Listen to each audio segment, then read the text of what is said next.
July 31st, 1961, 7:20 p.m. A Pacific Airlines DC-3 is about to depart Chico for San Francisco. A 40-year-old welder sprints across the tarmac. He's got a .38 revolver, a switchblade, no ticket, and a plan so thin you could read a newspaper through it. His name was Bruce Britt Sr., and he was about to become an innovator. Bruce Britt was a welder from Smackover, Arkansas. That's right, Smackover, Arkansas. It's a real place. He'd been working a pipeline job in Corning, California, and he was broke. He had a wife, a 7-month-old son that he hadn't seen, so he did what any reasonable person would do. He read about planes getting hijacked to Cuba in the newspaper and thought, and I quote, "This is a good idea." Now, to be fair, nobody ever tried this before. There was no playbook, no YouTube tutorial. You can't exactly Google how to hijack a plane without getting shot in 1961, so you just have to wing it. No pun intended. So Britt shows up at the Chico Airport. No ticket, no money, just a snub-nosed .38 and a folding knife in an overnight bag. He sprints across the tarmac and climbs aboard. A ticket agent named William Hicks, a local guy, sees this and chases after him. Gets on the plane, tells Britt he's got to leave. He turns around to walk away back towards the door, and Britt shoots him in the back.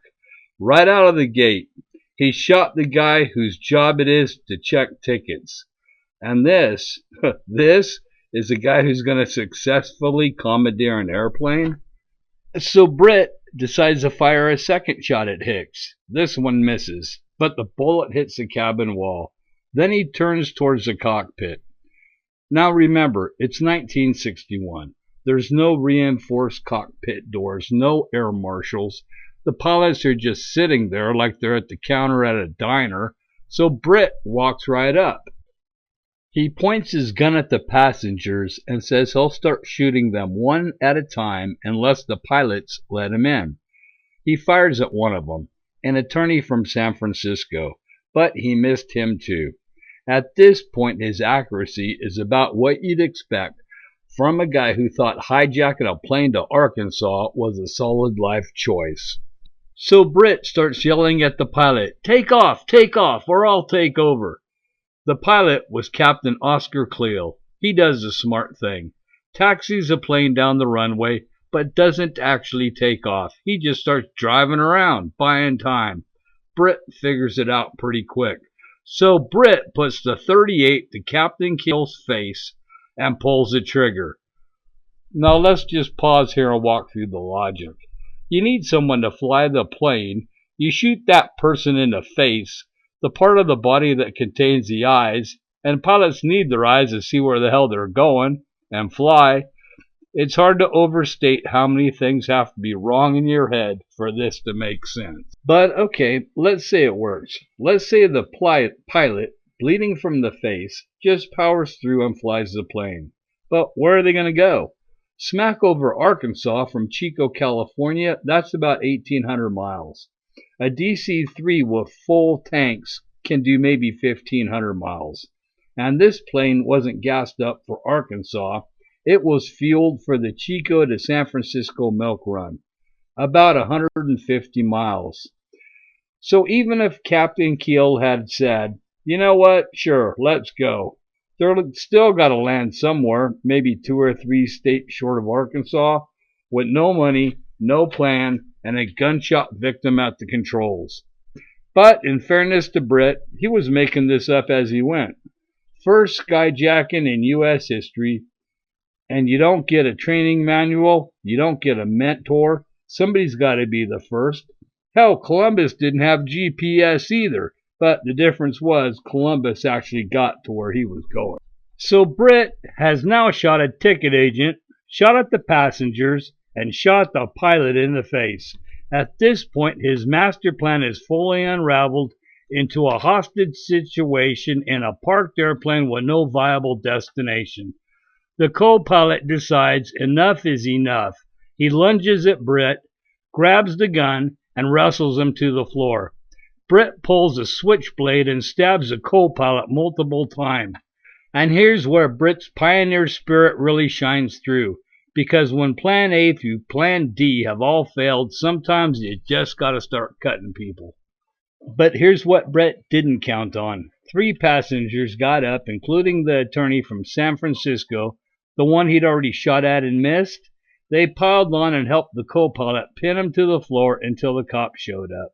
Outside, William Hicks, the ticket agent who'd been shot in the back, had already radioed for help. This guy takes a bullet and still does his job, while Britt couldn't execute a plan with 3 days to think about it. Hicks improvised in 30 seconds while bleeding. That's the difference between a professional and a guy who thought hijacking was a good idea.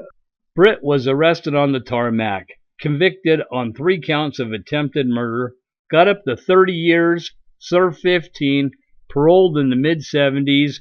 He went back home to the South and died. Captain Keel was permanently blinded, his flying career over.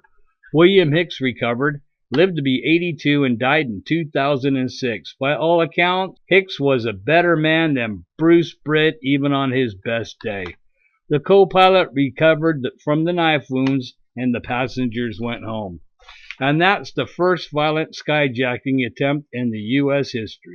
Happened right here in Chico, California, and almost nobody knows about it. Alrighty, so the plane's long gone. Pacific Airlines doesn't even exist anymore. They merged out in 1968. Britt's dead, Cheel's dead, Hicks is dead, but the gun is still here. And the switchblade and the newspaper clippings and all the mugshots, all of it, sitting in a glass case at the Chico Air Museum. This is the actual .38 revolver.